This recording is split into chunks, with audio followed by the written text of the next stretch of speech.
The culture of shame.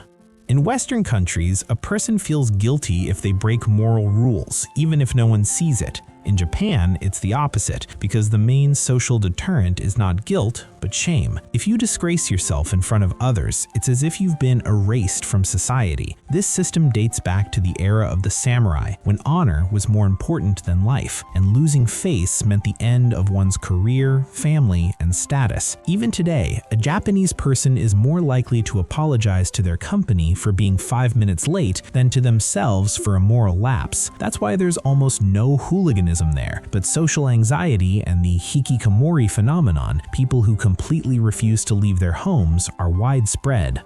Harmony with nature.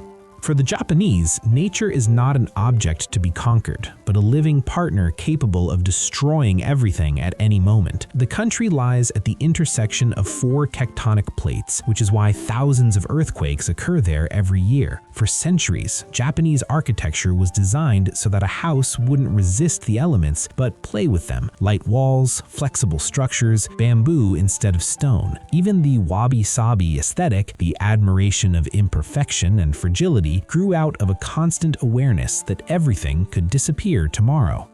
A culture of control.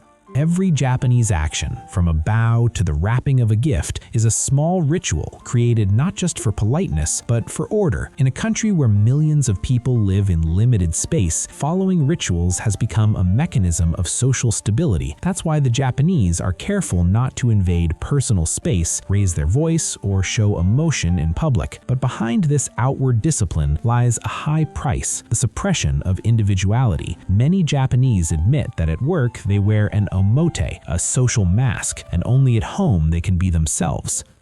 A blend of tradition and technology.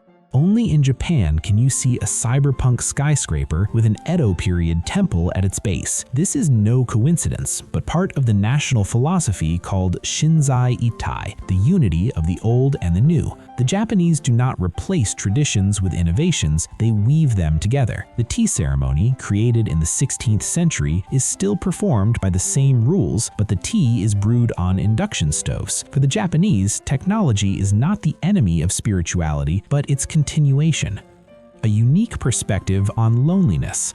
While Western culture fears loneliness, in Japan it has become a form of social adaptation. People spend long hours at work, avoid relationships, and rarely interact with their neighbors. At first glance, it seems like a communication crisis, but on a deeper level, it's part of their concept of Zaikon, loneliness filled with meaning. The Japanese see loneliness not as emptiness, but as an opportunity for inner balance. That's why there are cafes without waiters, hotels for introverts, and rental friend services, where you can talk without any obligations.